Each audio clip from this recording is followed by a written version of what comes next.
selama Tuhan masih memberi nafas, Sunarsih tak mau hidup berpangku tangan. Ia masih terus bekerja, meski usianya sudah terbilang senja. Selain demi memenuhi kebutuhan sehari-hari, ada hutang untuk berobat sang suami yang masih harus ia bayar.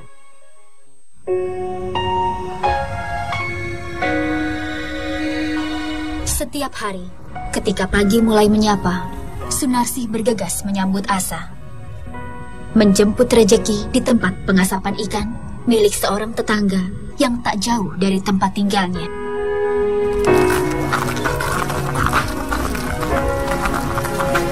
Leti ku nggih kerja ten mriki. Kula nandalu ngumbahi ngene bose. Narena niku kerja. Mboten nenten larene kula nggih cilik larene kula.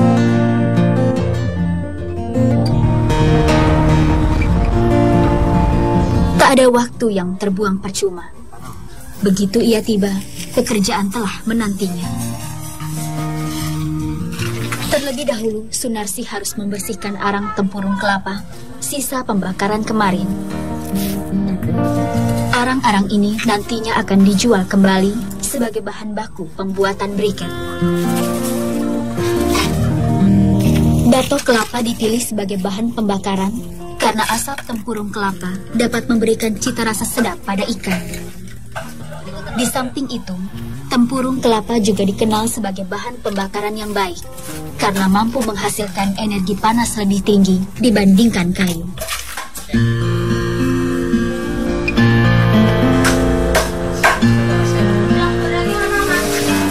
Ikan yang diolah untuk diasap adalah ikan manyung. Terkadang ada juga ikan pari.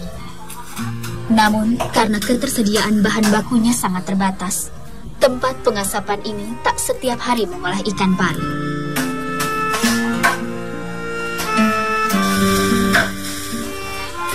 Ikan manyung termasuk dalam keluarga ikan berkumis yang populasinya banyak ditemui di perairan tropis, termasuk Indonesia. Selain diasap, ikan laut yang satu ini juga banyak diolah menjadi tepung ikan dan ikan asin jambal roti. Ikan-ikan ini merupakan hasil tangkapan para nelayan di sepanjang pantai utara Jawa. Setiap harinya, sekitar 8 kuintal ikan didatangkan dari pasar ikan segar terbesar di Semarang, yaitu Pasar Rejomulyo atau lebih dikenal dengan Pasar Kobo. Dalam mengolah ikan mayung, kepala, perut, serta badan ikan diproses secara terpisah.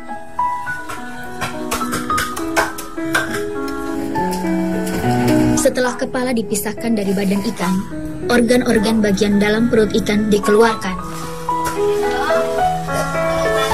Gelembung renang ikan dan dinding perut ikan kemudian dipisahkan. Sebelum dapat diasap, bagian perut ikan ini nantinya akan dikeringkan terlebih dahulu.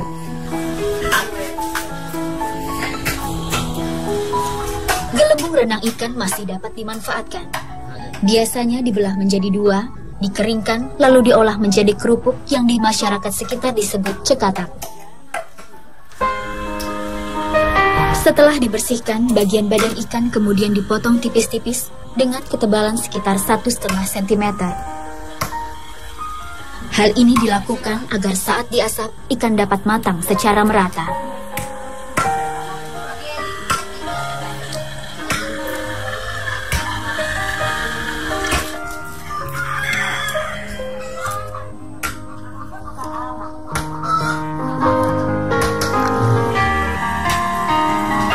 Karena tekstur serat daging ikan sangat halus dan tipis, agar tidak mudah hancur, kedua sisi ikan kemudian ditusuk dengan lidi. Hal ini juga bertujuan untuk menjaga bentuk daging ikan tetap sempurna.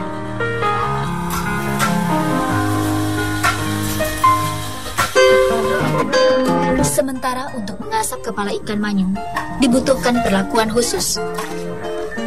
Setelah dibelah menjadi 2 bagian, kepala ikan dicuci, kemudian dijemur hingga kadar air berkurang sekitar 80%. Penjemuran ini bertujuan agar saat diolah, kepala ikan tidak mudah hancur. Oleh masyarakat sekitar, bagian kepala ikan ini biasa diolah menjadi masakan gulai.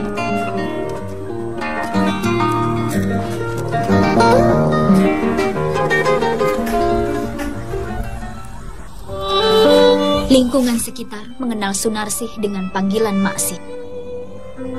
40 tahun sudah, Maksih mencurahkan waktu dan tenaganya untuk mengolah ikan asap seperti ini. Nah, kula nyambutin damel wong mboten sekolah nggih. Mboten saged nyambut damel sing itu nggih, nyambutin damel nggih ten ulam. Mboten panjinan, mboten kawit dik riyin, kawit tesih alit kula wonten ulam. Di tempat ini, tugasnya memang hanya mengasap ikan. Tapi terkadang sambil menunggu ikan yang siap untuk diasap, Maksih biasanya juga turut membantu memotong ikan. Sebelum dipakai untuk mengasap ikan, kawat panggangan harus terlebih dahulu diolesi minyak ikan. Hal ini dilakukan agar saat diasap ikan tidak lengket pada kawat dan mudah untuk dibalik. Saat berusia 20-an, dengan bermodalkan bantuan dari pemerintah, Maksih sempat membuka usaha pengasapan ikan di tempat tinggalnya. Ikan asap buatannya kemudian ia jual sendiri di Pasar Johar, Semarang. Kula saiki kula mboten kiyat, nak sadian kiambak niku kesakit-sakit, nusa angin. Terus kula nderek ngene tiyang mawon pun saged to. Mboten bingung, ngoten asal kedhe nggih pun kula trima. Kini, di usia tuanya, Maksih hanya dapat mengais rejeki sebagai buruh di pengasapan ikan. Pekerjaan inilah yang sekarang menjadi satu-satunya sumber penghidupan baginya. Apalagi, akibat sakit yang dideritanya setahun terakhir ini, sang suami sudah tak dapat melaut lagi. Berubate nggih ngasale nggih nglumpake gede-gede, kadang nggih disukani larene nggih. Sukani larene kan kathah nggih enten nyukani. Nggih mangke kula nglumpuk gede-gede, nggih mangke duka sade napa, ingoni-ingoni ayam napa entok, ngoten.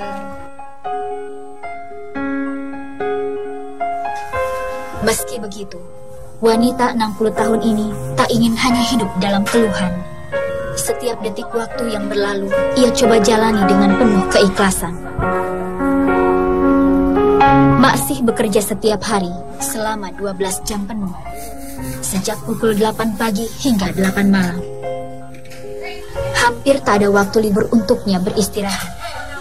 Kepulan asap pun kerap membuat matanya terasa pedih. Tapi itu semua tak ia hiraukan.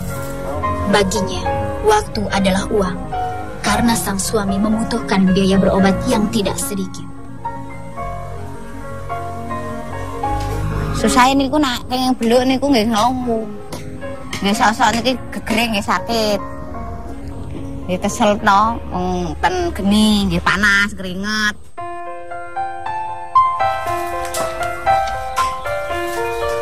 Agar pengasapan sempurna dan matang merata, ikan harus sering dibalik. Dalam satu panggangan kawat tidak semua ikan juga akan matang secara bersamaan, sehingga harus dipisahkan dan diasap kembali.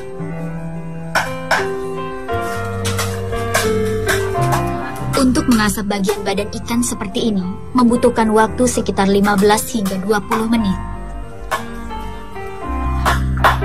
Sementara untuk bagian kepala ikan, proses pengasapan akan memakan waktu lebih lama, sekitar 3 hingga 40 menit.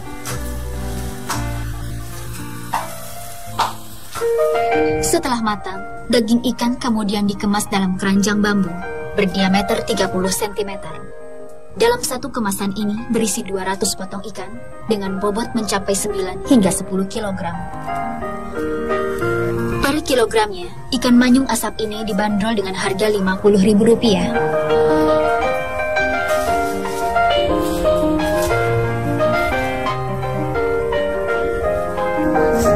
Ikan-ikan asap yang telah dikemas selanjutnya akan dikirim ke berbagai pasar tradisional di sekitar Semarang, bahkan hingga Magelang dan Yogyakarta.